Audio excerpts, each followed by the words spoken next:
అవినీతి రహిత పాలన అందిస్తామని ఆప్ను స్థాపించిన కేజ్రీవాల్ అవినీతిలో కూరుకుపోయారని విమర్శించారు బీజేపీ నేత మాజీ ఎంపీ బూర నర్సయ్య గౌడ్. లిక్కర్ కుంభకోణం సహా అనేక కుంభకోణాల్లో కేజ్రీవాల్ గవర్నమెంట్ ఉందన్నారు. ఆమ్ ఆద్మీ పార్టీని అమీర్ ఆద్మీ పార్టీగా పేరు పెట్టుకోవాలన్నారు. కేజ్రీవాల్ కారణంగా ప్రపంచంలో అత్యంత కాలుష్య నగరంగా ఢిల్లీ మారిందని అన్నారు. ఢిల్లీలో బీజేపీ అధికారంలోకి వస్తేనే అభివృద్ధి చెందుతుందన్నారు. ఢిల్లీలో పేదలకు అమలవుతున్న సంక్షేమ పథకాలు యథావిధిగా అమలవుతాయని చెప్పారు. గత 3 రోజులుగా ఢిల్లీ ఎన్నికల ప్రచారంలో పాల్గొన్నారు మాజీ ఎంపీ బూర నర్సయ్య గౌడ్. డెవలప్మెంట్ పాలిటిక్స్ కు ప్రధాన భూమిక వేస్తానని చెప్పి కేజ్రీవాల్ గారు ఆమ్ ఆద్మీ పార్టీ స్థాపించడం జరిగింది.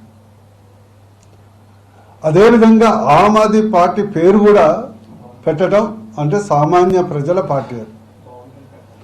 అదేవిధంగా వారు ఎన్నికల ప్రసంగాల్లో పార్టీ ఏర్పడినప్పుడు నేను ₹1 తీసుకోను, లేదు సొంత బంగ్లా తీసుకోను, కామన్ మ్యాన్గా ఉంటాను అనేక ఉత్తర ప్రగల్భాలు పలికింది మనకు తెలుసు. కానీ ఈరోజు ఏమైంది?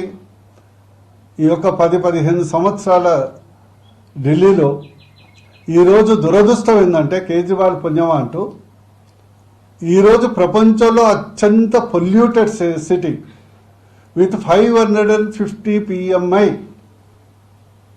మోస్ట్ పొల్యూటెడ్ సిటీ ఏది అంటే ప్రపంచంలో ఢిల్లీగా కేజ్రీవాల్ పుణ్యంగా మారింది. అదేవిధంగా most polluted river Yamuna river Kejriwal పుణ్యంతో మారింది. అదేవిధంగా కరప్షన్ ఫ్రీ పాలిటిక్స్ అని వాగ్దానం